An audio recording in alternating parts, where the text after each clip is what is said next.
இங்க பேர் பங்க பங்க இங்க பேர் நடந்து ஊர் ஆள் பேர் இங்க பேர் நடந்து ஓடிக்கிறியா? பின்னுக்கு பார்த்தா இவர் நடந்த மாதிரி ஓ அவர் மேய்த்தாங்க.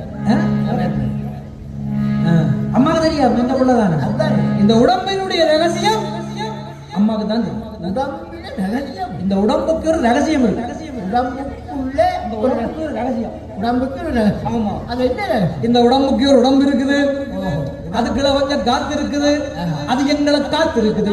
உடம்புக்குள்ள இன்னொரு உடம்பு. உடம்பு இந்த சுடுதண்ணி போத்திலுக்கு இன்னொரு போத்தில் இருந்தது. இவர் புறத கேட்க சுடு தண்ணி போத்தலோட தான் பிறந்தவர். உடம்புக்கு ஒரு உடம்பு இருக்குது, ஆமா அதுக்குள்ள கொஞ்சம் காத்து இருக்குது, அது எங்களை காத்து இருக்குது. இது என்ன கொண்டு முடியாங்க? உடம்புக்கு ஒரு உடம்பு, அதுக்கு கொஞ்சம் காத்து, அப்புறம் அது எங்களை காத்து விளங்கி விளங்க இல்லையா? சரி கதைக்கு சொல்றேன். ஒரு கார்ல டயர் இருக்கல்லோ, இருக்கு. டயருக்குள்ள டீப் இருக்கல்லோ, டீப் உள்ள காத்து இருக்குல்லோ, ஆமா அந்த காத்த நீங்களோ காத்து எப்படி பாக்குறேன்